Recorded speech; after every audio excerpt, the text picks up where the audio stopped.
ಸಂಜೆಯ ಸಮಯಕ್ಕೆ ಆಸ್ಪತ್ರೆಗೆ ಕರಣ್‌ನ ಅಪ್ಪ ಅಮ್ಮನ ಆಗಮನವಾಗಿತ್ತು.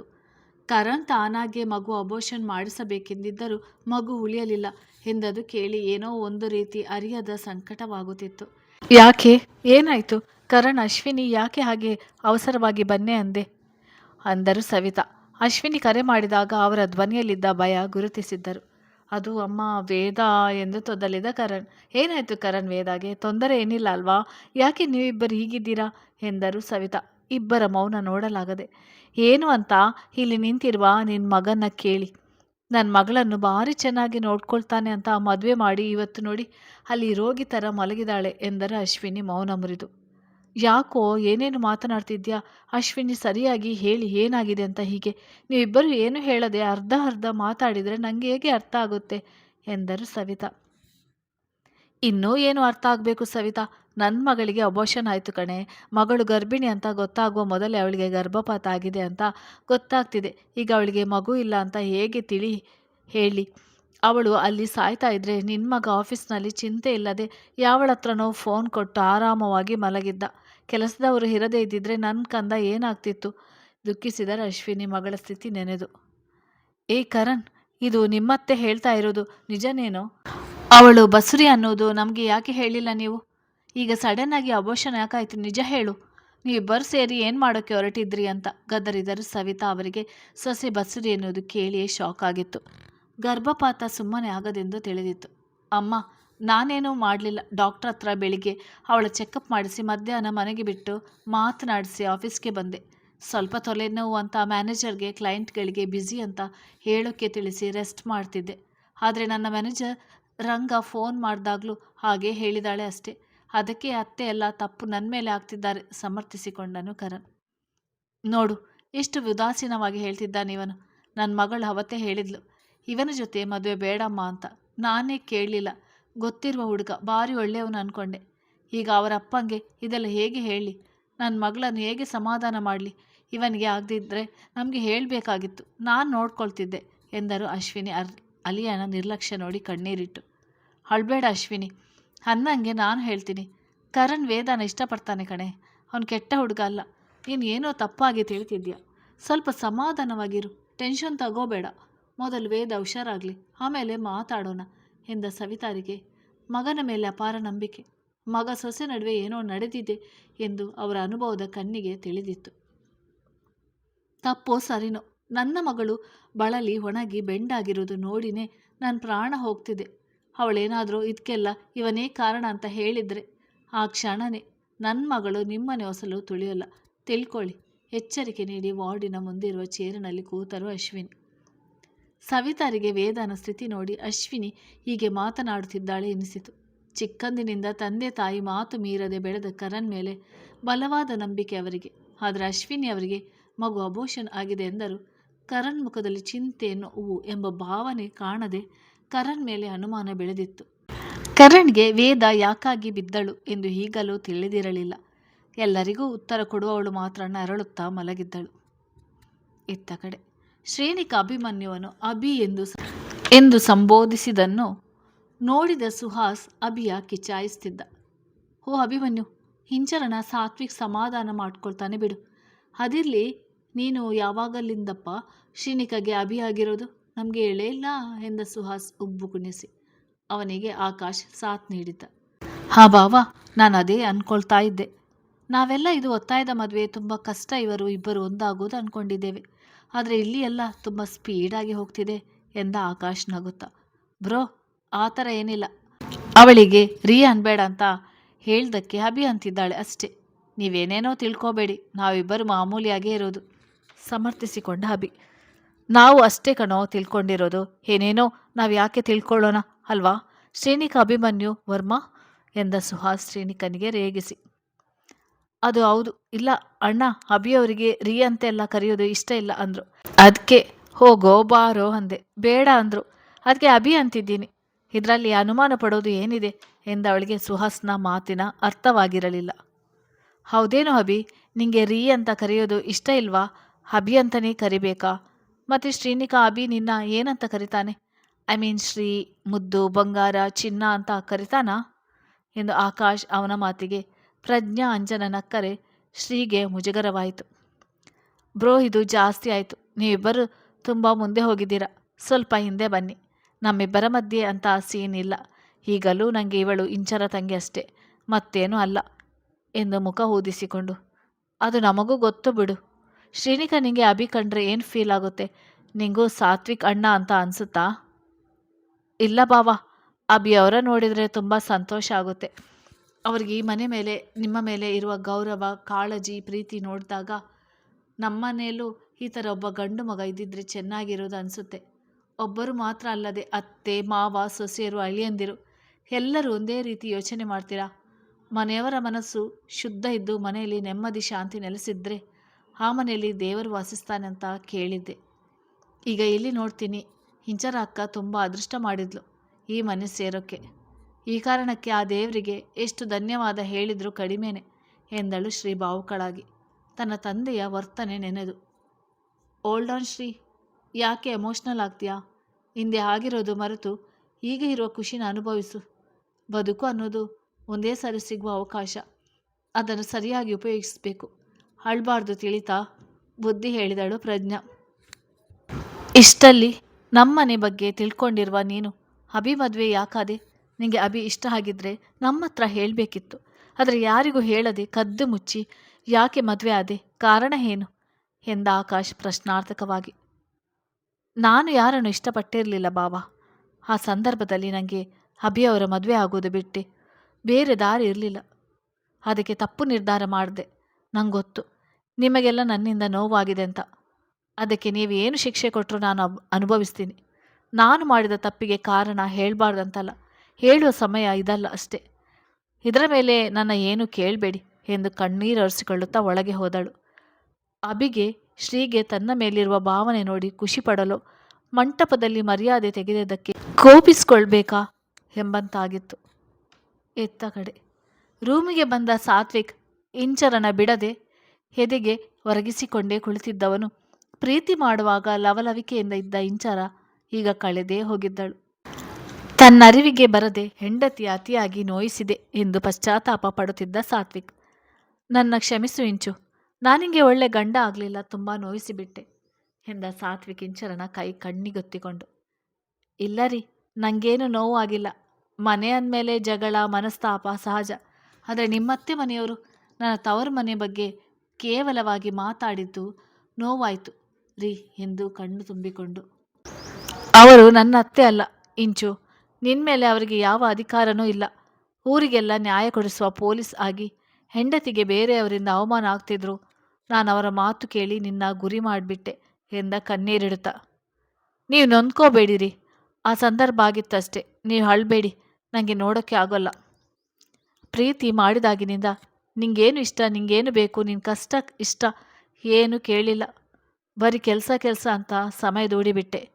ನಿನ್ನ ಪ್ರೀತಿ ಮಾಡಿದೆ ಅನ್ವಾ ಒಂದು ವಿಚಾರ ಬಿಟ್ಟು ನಿಂಗೋಸ್ಕರ ನಾನು ಏನು ಮಾಡಲಿಲ್ಲ ಅಲ್ವಾ ಎಂದು ಬಿಕ್ಕಿ ಹತ್ತು. ಹಾಗೆಲ್ಲ ಹೇಳಬೇಡಿ. ನನಗೇನು ನೀವು ಕೊರತೆ ಮಾಡಿಲ್ಲ. ಮನೆಯಲ್ಲಿ ನಮ್ಮ ಅಪ್ಪನಿಂದ ಸಿಗದಿರುವ ಪ್ರೀತಿ ಕಾಳಜಿನ ಹೇಳ್ಕೊಟ್ಟಿದ್ದೆ ನೀವು. ಇನ್ನೇನು ಬೇಕು?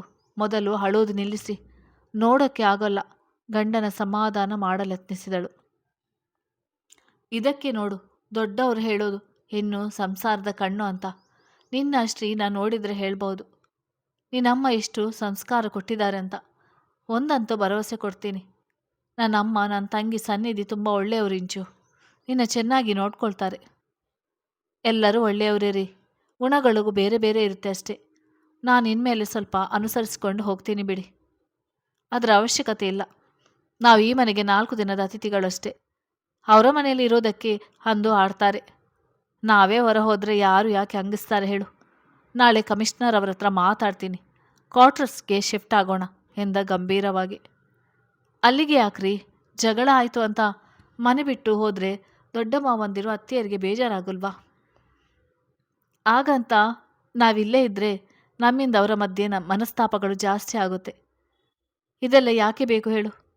ನಾವಿಲ್ಲ ಅಂದರೆ ಸ್ವಲ್ಪ ದಿನ ಬೇಸರ ಆಗುತ್ತೆ, ಆಮೇಲೆ ಸರಿಯಾಗ್ತಾರೆ. ನಾವು ನೆಮ್ಮದಿಯಾಗಿ ಇರ್ಬೋದು. ನಿಮಗೆ ಒಪ್ಪಿಗೆ ಅಲ್ವಾ ಎಂದ ಅವಳ ದಿಟ್ಟಿಸಿ. ಮನೆಯವರ ಕಡೆಯಿಂದ ಯೋಚಿಸಿದರೆ ದುಡುಕು ನಿರ್ಧಾರ ಆಗುತ್ತೆ. ನೀವು ಹೇಳೋ ಥರ ಯೋಚಿಸಿದರೆ ನಿಮ್ಮ ನಿರ್ಧಾರನೇ ಸರಿ ಇದೆ ಎಲ್ಲರೂ ಚೆನ್ನಾಗಿರ್ತಾರೆ ಅಂದರೆ ನಾವೇ ದೂರ ಇರೋಣ ಎಂದಳು ಗಂಡನ ಹೆಗಲಿಗೊರಗಿ. ಒಳಗೆ ಬರ್ಬೋದಾ ಎಂದ ದನಿಗೆ ಇಬ್ಬರು ದೂರ ಸರಿದು ಬಾಗಿಲಡೆ ತಿರುಗಿದರು. ಬಾಗಿಲ ಬಳಿ ರಮೇಶ್, ಅಶೋಕ್, ನಿರುಪಮ, ಅರ್ಪಿತಾ ನಿಂತಿದ್ದರು.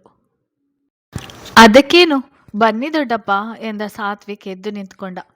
ಕೂತ್ಕೋ ಇಂಚರ, ನಿಮ್ಮ ಹತ್ರನೇ ಮಾತನಾಡಬೇಕಿತ್ತು, ಅದಕ್ಕಾಗಿ ಬಂದೆವು ಎಂದರು ರಮೇಶ್ ಕೋರುತ್ತಾ.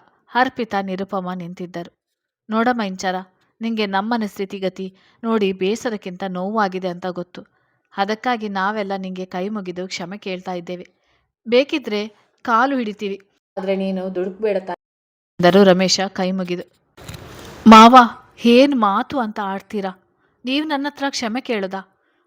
ಅಂದರೆ ದಯವಿಟ್ಟು ಈ ಥರ ಮಾತಾಡಬೇಡಿ. ನನ್ನಿಂದ ಏನಾದರೂ ತಪ್ಪಾಯ್ತಾ ಎಂದಳು ಗೊಂದಲದಿಂದ. ತಪ್ಪು ನಿನ್ನಿಂದ ಅಲ್ಲ, ನಮ್ಮಿಂದಾಗಿದೆ ಮಗಳೇ. ಸಮಯ ಸಂದರ್ಭ ನಮ್ಮ ವಿರುದ್ಧ ಇದ್ದಾಗ ಸಂಬಂಧ ಉಳಿಯುತ್ತೆ ಅಂದಾಗ ಕೆಳಬಾಗಿ ಕ್ಷಮೆ ಕೇಳಿದರೆ ತಪ್ಪೇನಿದೆ ಹೇಳು ಎಂದರು ಅರ್ಪಿತಾ. ಹೌದು ಹಿಂಚರ, ನಮ್ಮನೆ ಜಗಳ ಇವತ್ತು ನೆನ್ನೆಯದಲ್ಲ, ಹಿಂದಿನಿಂದ ಇರುವುದೇ. ಮೊದಲು ನಿಮ್ಮ ಅತ್ತೆಯರ ಹೊಂದಾಣಿಕೆ ನೋಡಿ ನಾದಿನಿಯರ ಜೊತೆ ಮನಸ್ತಾಪ ಆಗೋದು. ಈಗ ಮನೆ ಸೊಸೆಯರ ನೋಡಿ ಜಗಳ ಆಗ್ತಿದೆ. ಭಾನುಮತಿ ಮಾತ್ರ ಹೊಟ್ಟೆ ಹುರಿ ಅಸೂಯೆ ಇರುವವಳು ಅಂದ್ಕೊಂಡಿದ್ದೆ. ಕಲ್ಯಾಣಿನೂ ಹಾಗೇ ಆಗ್ಬಿಟ್ಲು ಎಂದರು ರಮೇಶ್ ವಿಷಾದದಿಂದ. ನೋಡಮ್ಮ, 1000 ಜನ 1000 ಹೇಳ್ಬೋದು, ಆದರೆ ನರಸಿಂಹ ನಾವು ತಮ್ಮ ಅಂತಾನೆ ಕರ್ಕೊಂಡು ಬಂದಿದ್ದು. ಅವನ ಆಸ್ತಿ ಇರಲಿ ಇಲ್ಲದೇ ಇರಲಿ, ಅವನು ಈ ಮನೆ ಮಗನೇ, ನಮಗೆ ಸಹೋದರನೇ. ಮೀನಾ ಈ ಮನೆ ಕಿರಿ ಸೊಸೆನೆ. ಇದು ಯಾವತ್ತೂ ಬದಲಾಗೋಲ್ಲ. ನಮ್ಮ ಮಾತು ಕೇಳದೆ ಇವತ್ತು ಇದ್ದು ನಾಳೆ ಹೋಗುವ ಅತಿಥಿಗಳ ಮಾತಿಗೆ ಬೆಲೆ ಕೊಟ್ಟು ಮನೆ ಬಿಟ್ಟು ಹೋಗ್ತೀನಿ ಅನ್ನೋದು ಎಷ್ಟು ಸರಿ ಎಂದರು ಅಶೋಕ್. ಅಂತ ದೈವ ಮಾನವ ಶ್ರೀರಾಮಚಂದ್ರನ ಅಯೋಧ್ಯೆಯಲ್ಲೇ ಕುಟುಂಬದ ಮನಸ್ತಾಪ ಕಡಿಮೆ ಇರಲಿಲ್ಲ. ಕೈಕೆಯ ಒಬ್ಬಳ ಸ್ವಾರ್ಥಕ್ಕಾಗಿ ಅಯೋಧ್ಯೆಯಲ್ಲಿ ನೆಮ್ಮದಿ ಹೋಯಿತು. ರಾಮ 14 ವರ್ಷ ವನವಾಸ ಮಾಡ್ದ, ದಶರಥ ಅಸುನೀಗಿದ, ಮತ್ತೆ ನೆಮ್ಮದಿ ಅನ್ನೋದು ಅಲ್ಲಿ ನೆಲೆಸಲಿಲ್ಲ. ಈಗ ನಮ್ಮ ಪರಿಸ್ಥಿತಿನೂ ಹಾಗೇ ಇದೆ. ನೀವು ಇಲ್ಲಿ ನಿಂತು ಹೋರಾಡದೆ ಮನೆ ತೊರೆದು ಹೋದರೆ ನಮ್ಮ ಮನಃಶಾಂತಿ ಹಾಳಾಗುತ್ತೆ. ನೀನು ಈ ಮನೆಯ ಯಜಮಾನಿ ಕಣಮ್ಮ. ಆದರೆ ಮಾವ, ನಮ್ಮಿಂದ ಸುಮ್ಮನೆ ಕಲ್ಯಾಣಿ ಭಾನುಮತಿ ಆಂಟಿಗೆ ಹಿಂಸೆ ಆಗುತ್ತೆ. ಇದು ಅವರ ಮನೆ.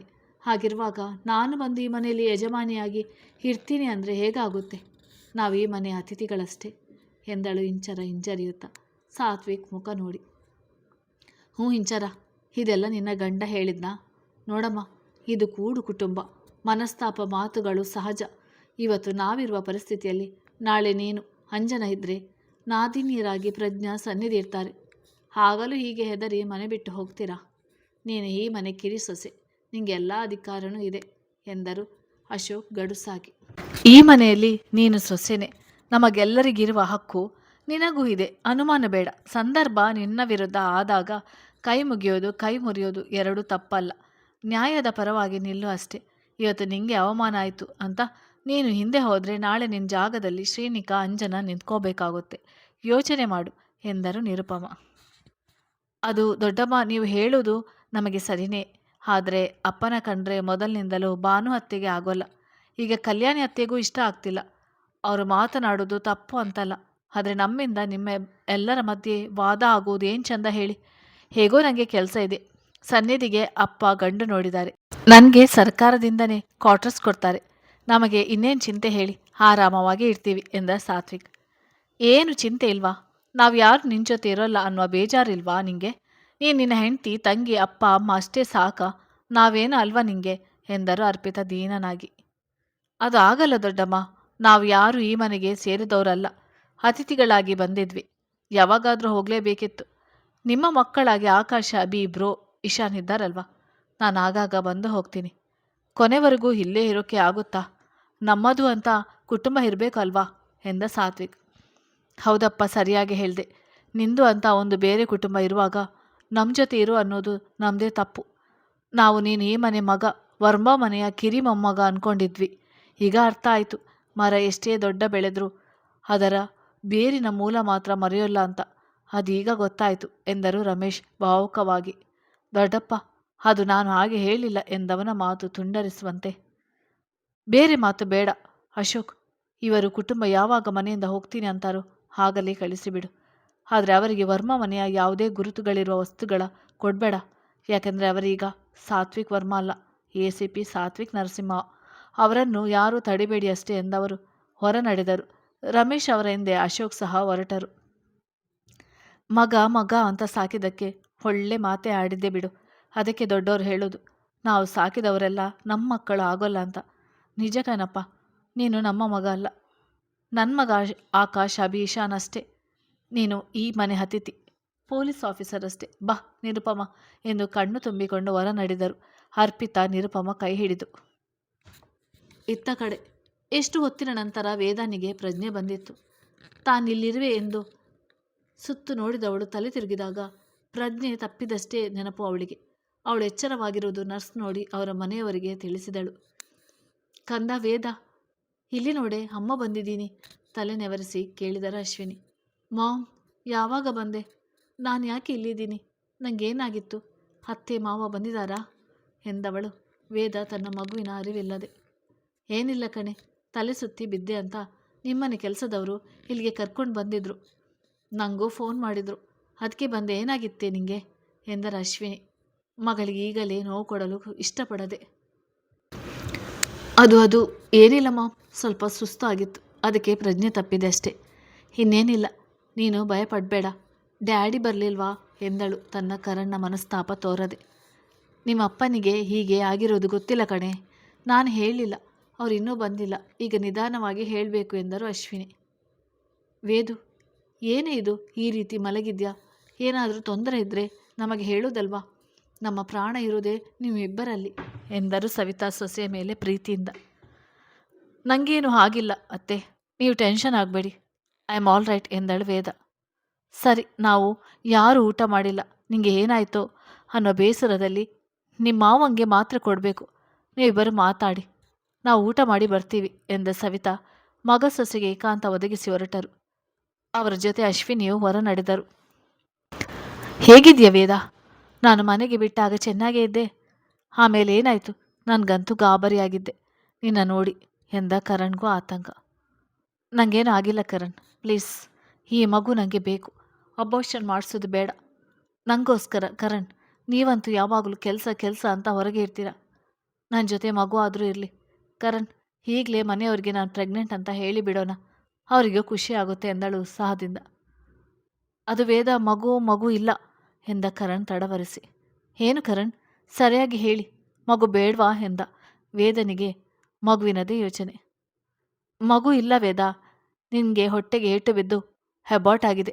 ನಾನು ಬರುವ ಅಷ್ಟರಲ್ಲಿ ಮಗು ಇರಲಿಲ್ಲ ಕಣೆ, ನೀನೇನು ವರಿ ಆಗಬೇಡ, ಮತ್ತೆ ನಮಗೆ ಮಕ್ಕಳಾಗುತ್ತೆ ಅಂತ ಡಾಕ್ಟರ್ ಹೇಳಿದ್ದಾರೆ. ಮೊದಲು ನೀನು ಹುಷಾರಾಗು ಎಂದ ಕರಣ್ಣಿಗೆ ತನ್ನ ತಾಯಿ ಅತ್ತೆಯ ಭಯ. ವಾಟ್? ಮಗು ನನ್ನ ಮಗು ಸತ್ತೋಯ್ತಾ? ಸುಳ್ಳು ಹೇಳಬೇಡಿ ಕರಣ್, ನಂಗೆ ಗೊತ್ತು ನಿಮಗೆ ಮಗು ಇಷ್ಟ ಇಲ್ವಲ್ಲ, ಅದಕ್ಕೆ ಹೀಗೆ ಯಾಮರಿಸ್ತಿದ್ದೀರಾ. ನಿಜ ಹೇಳಿ, ಮಗು ಚೆನ್ನಾಗಿದೆ ತಾನೆ ಎಂದಳು ಬಡಬಡಿಸ್ದ. ಇಲ್ಲ ವೇದ, ನಮ್ಮ ಮಗು ಬದುಕಿಲ್ಲ, ಪ್ಲೀಸ್ ಸಮಾಧಾನ ಮಾಡ್ಕೊ ಎಂದ ಕರುಣ್ಣಿಗೂ ಮಗು ಇಲ್ಲದ ಬೇಸರ ಇದೆ. ಸಾಕು ನಿಲ್ಲಿಸಿ ನಿಮ್ಮ ನಾಟಕ, ನಿಮಗೆ ಮಗು ಬೇಕಾಗಿರಲಿಲ್ಲ ಅಲ್ವೇ? ಅದಕ್ಕೆ ನನ್ನ ನೂಕಿ ಮಗುನ ಕೊಂದಿರಿ ತಾನೆ?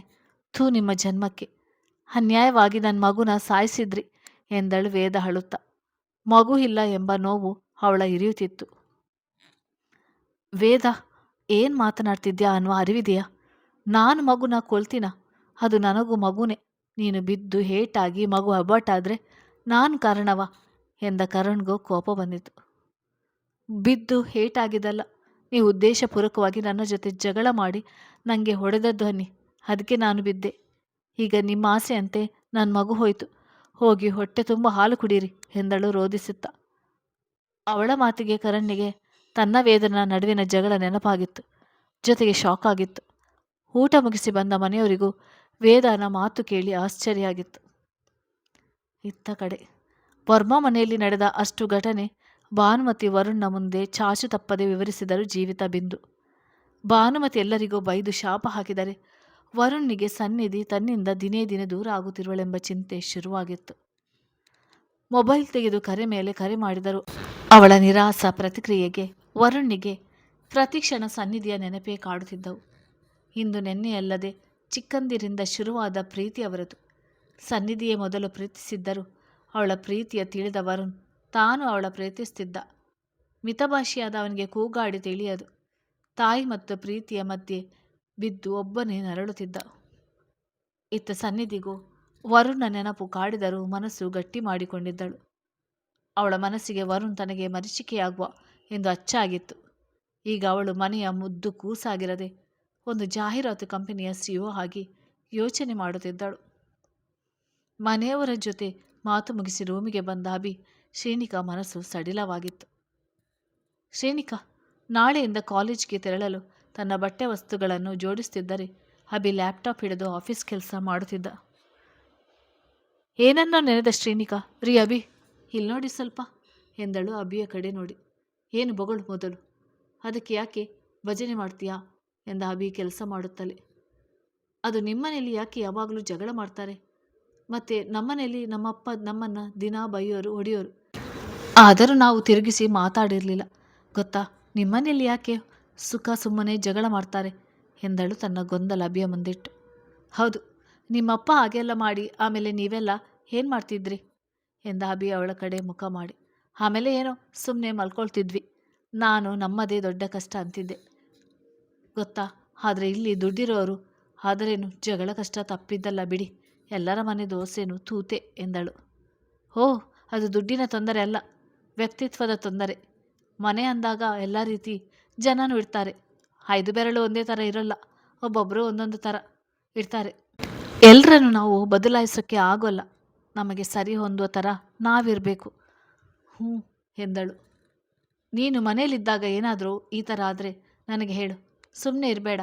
ಆ ಜೀವಿತನ ಬಾಲ ಉದ್ದಾಗಿದೆ, ಹೇಗೆ ಕಟ್ ಮಾಡಬೇಕು ನನಗೆ ಗೊತ್ತಿದೆ. ನೀನು ನನ್ನ ಹೇಗೆ ಮದುವೆ ಆದೆಯೋ ಅದು ಸೆಕೆಂಡರಿ. ಅದಕ್ಕಿಂತ ಮೊದಲು ನೀನು ಈ ಮನೆ 2ನೇ ಸೊಸೆ. ಈ ಮನೆ ಘನತೆ ಗೌರವದ ಬಗ್ಗೆ ಗಮನ ಇರಲಿ. ನಿನ್ನಿಂದ ಈ ಮನೆಯಲ್ಲಿ ಚಿಕ್ಕ ತಪ್ಪು ಆದರೂ ನಾನು ಮನುಷ್ಯ ಆಗಿರಲ್ಲ. ಹಾಗೆ ನೀನು ಯಾವತ್ತೂ ನನ್ನ ಹೆಂಡತಿ ಆಗೋಕ್ಕೆ ಸಾಧ್ಯವೂ ಇಲ್ಲ, ತಿಳಿತಾ. ನಮ್ಮಿಬ್ಬರ ವಿಚಾರ ಈ ರೂಮಿನ ಒಳಗೆ ಇರಲಿ. ಹೊರಗೆ ಹೋದರೆ ನಾನು ಬೇರೆ ರೀತಿಯೇ ನಿರ್ಧಾರ ಮಾಡಬೇಕಾಗುತ್ತೆ ಎಂದ ಗಂಭೀರವಾಗಿ. ಇಲ್ಲ ರೀ, ನಾನು ಏನು ತೊಂದರೆ ಮಾಡೋಲ್ಲ. ನಾಳೆಯಿಂದ ಕಾಲೇಜ್ಗೆ ಹೋಗ್ತೀನಿ. ಮನೆಯವ್ರ ಹತ್ರ ಪರ್ಮಿಷನ್ ತಗೊಂಡಿಲ್ಲ. ನೀವು ಒಪ್ಪಿದರೆ ಸಾಕು ಅಂದ್ಕೊಂಡೆ. ಈಗ ಎಲ್ಲರ ಹತ್ರನೂ ಕೇಳಬೇಕಾ? ಅವರು ಬೇಡ ಅಂದರೆ ನನ್ನ ಓದು ಎಂದಳು ಶ್ರೀ ಸಪ್ಪೆಯಾಗಿ, ಮನೆಯಲ್ಲಿ ಒಪ್ಪದಿದ್ದರೆ ಎಂಬ ಆತಂಕದಿಂದ. ಅದನ್ನು ಮದುವೆ ಆಗುವ ಮುಂಚೆನೇ ಯೋಚನೆ ಮಾಡಬೇಕಾಗಿತ್ತು. ನಾಳೆ ನೀನೇ ಎಲ್ಲರ ಹತ್ರ ಕೇಳು. ಅವ್ರು ಒಪ್ಪಿದರೆ ಹೋಗು, ಇಲ್ಲ ಮನೇಲಿರು. ನೀನು ಓದಿ ಕೆಲಸ ತಗೊಂಡು ನನ್ನ ಸಾಕೋದು ಅಷ್ಟರಲ್ಲೇ ಇದೆ. ಮೊದಲು ಒಳ್ಳೆ ನಡೆ ನುಡಿ ಸಂಸ್ಕಾರ ಕಲಿ ಸಾಕು ಎಂದ ಕಟುವಾಗಿ. ಅವನ ಮಾತಿಗೆ ಶ್ರೀಮುಖ ಸಪ್ಪೆ ಆಯಿತು. ಕತೆ ಮುಂದುವರಿಯುತ್ತದೆ.